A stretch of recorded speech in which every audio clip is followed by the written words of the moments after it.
Hello, God bless you. It is so good to be talking to the nation of inspiration, the gatekeepers in Mississippi, and Judah International Ministries. I am so excited to be in front of you today. I just wanted to share with you a word of encouragement.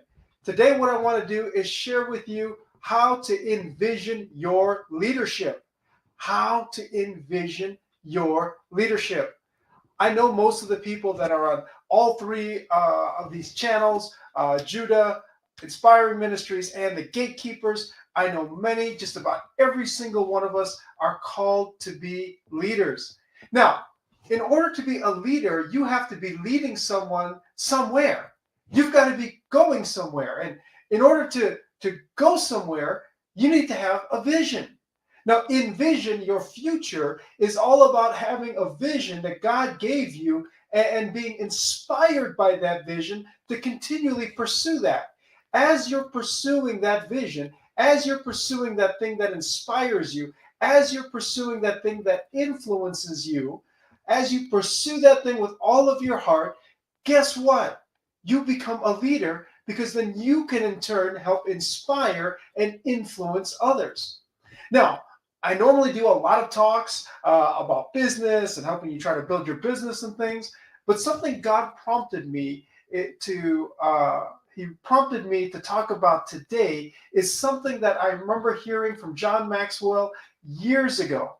And that's about being a leader in a non-for-profit, being a leader in a church or something like that. So maybe you have a desire. Your vision is to do something ministry-wise, which I'm sure many of us have, you have a vision to do a social mobilization program. Maybe you have a vision to help with a volunteer activity that will help your community or what have you.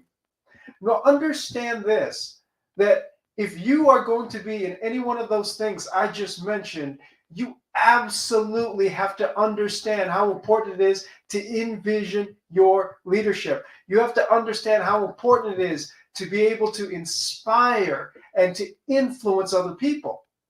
John Maxwell says that leadership is influence, nothing more, nothing less. And when you're influencing in a volunteer setting, understand this, that positional leadership doesn't work in volunteer organizations. Well, what do you mean? See, with positional leadership, you're a leader because of your title, you're a leader because of your position. I'm sure many of us have worked at jobs where maybe we had a boss or we had a manager, maybe they're a high salaried person, and you're like, how in the world did they get to be in that position? They're not inspiring. They're not causing me to lead. Yes, I do my job, but I'm not really motivated to keep developing and growing. See, if a leader doesn't have leverage, external leverage, or influence, then he is effective.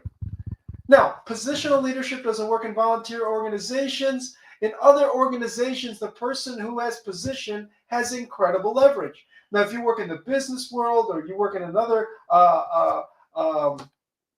entity like that, positional leadership could potentially work. So, for example, in the military, leaders can use the rank, and if all else fails, you throw people in the brig. In business, bosses have tremendous leverage in the form of salary, benefits, and perks. Guess what? Most followers are pretty cooperative when their livelihoods is at stake. So when you throw money at people, guess what? Yes, they'll give you their effort. They'll give you enough effort to give you to get that paycheck and nothing more.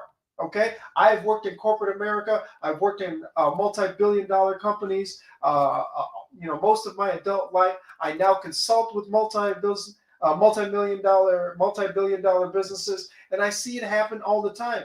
People are there for the paycheck, but you see their passion, their energy aren't there. Now understand that followers in voluntary organizations, they cannot, I repeat, they cannot be forced to get on board. If the leader has no influence with them, if they can't touch their hearts, if they can't touch their minds, guess what? They're not going to follow them. See, in voluntary organizations such as churches, the only thing that works is leadership in its purest form. If you want to be a leader in a church, you want to be a leader in social mobilization, some kind of volunteer organization, something in your community, guess what?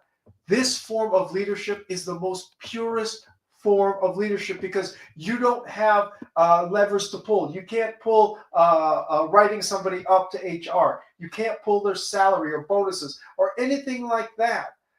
Leaders have only their influence to aid them. That's why it's so important to have to envision your future, to have a vision, to have something that inspires you so much that it causes other people to be inspired. It influences other people. See, as Harry Overstreet once observed, the very essence of all power to influence, it lies in getting the other person to participate. Well, what do you mean? How do you get somebody on board with your mission? How do you get them on board with your cause? How do you get them on board with your vision if you don't have money as a leverage, right? As you don't have money to motivate people. You have to motivate their hearts. You have to motivate their spirits. You have to motivate their minds to consciously want to follow whatever God has put in your heart. Now, understand this. John Maxwell says that the church is the most leadership intensive enterprise in society. The church is the most leadership intensive enterprise in society. Why? Because the church is made up of volunteers. Yes, you might have some staff. You might have a full-time pastor and maybe an assistant pastor or what have you. But the majority of the people that attend a church are going to be there voluntarily. And if you try to use positional leadership in corporate world, we call that command and control. That's not going to work. Why? Because they'll leave. If you don't believe me, look at any research on church attendance, and you'll see that people have been leaving in droves. What does that mean? People, we as the church, we've got to increase our influence. We've got to increase our inspiration. We have to provide people with such a compelling vision that they want to follow you as you follow Christ. So I want to leave you with a couple questions. Number one, what is your vision that inspires and influences you? Why do you get up in the morning? What gets you excited? What causes you to say, yes, I want to go do this, right? And I'm not talking about going to work. I'm not talking about your paycheck. I'm talking about what really sets your heart on fire. What is that vision deep down on the inside of you? Now, a lot of people say, well, I can't follow my vision because I don't have time. I would go watch, go onto YouTube or Trumpeters Call Facebook page. I talked about that this morning, so go check that out. But the first question is, what is your vision that inspires and influences you?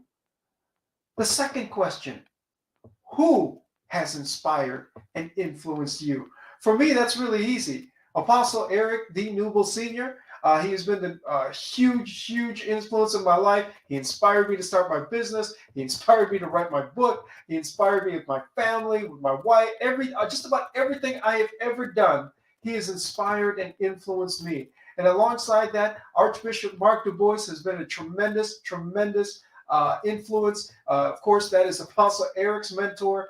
He is the overseer of ICCM, Covenant Ministries. He oversees churches from all over the world. He has laid an incredible foundation in Apostle Eric and so many other lives. But these people influenced me. You know how they influenced me? It wasn't by command and control. It was by showing me fatherly love. It was by helping me, correcting me. It was by helping ask me, son, what's your vision? What's in your heart? See, as a leader, we don't just tell people what we want them to do. As leaders, we want to understand what is in their heart. What is inside sons and daughters' hearts? What's inside our brother and sisters' hearts? What is really the thing that inspires? What is that thing that really sets them on fire? And see, what Bishop and Apostle have done for me is they found that thing and they kept blowing on that. They kept blowing the Holy Spirit. Now, did they have to rein me in sometimes that I was going out too far? Absolutely. Did they let me make a whole lot of mistakes on my own because I didn't listen to them? Absolutely. But the number one thing I'll never forget, even when I had left the church, didn't just leave it once, left it twice. But one of the times I left the church, Apostle Eric, he told me, even though I wasn't going to church, even though I wasn't paying tithes to the church, and I had issues with everybody at the church, he told me something that I'll never forget. He said, you know what? Neil Maxamble is at his best when he's chasing a dream. He is at his best when he is pursuing vision.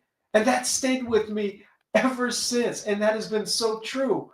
And I've had people to help me in my vision. I've had individuals like these two to help me in that vision. See, what you want to do is understand who has influenced you. How did they influence you? And you want to replicate that. We can only do as we see our fathers do. The third and final question I want to leave with you today is this. Who can you inspire and influence? Who can you inspire and influence? You say, well, Lord, I don't have a title. I don't have a position. Now, listen, I love ordination services. I love the fivefold ministry. I give so much honor. You just saw to my senior leaders and Lady Donna and Teacher Rebecca. I love them. I give them so much honor. But you don't need a title to inspire and influence people. You don't need an ordination service to do that. You can encourage people. I didn't say give everybody direction or tell them what to do. I just said encourage, inspire, influence, help. Show them that you love them. You can help your neighbor. You can inspire and influence people when you go to the grocery store. You can inspire and influence people when you take your kids to ball games and you see other parents there. You can inspire and influence. Sociologists tell us that the average person, okay, not the archbishop, not a chief apostle like Apostle Eric, not people like that, not just them, but the average person is going to influence 10,000 people in their lives. So my question to you, who can you inspire and influence today? And by the way, if you'd like to get my book, here it is. My link is out there. God bless you. Thank you, everyone.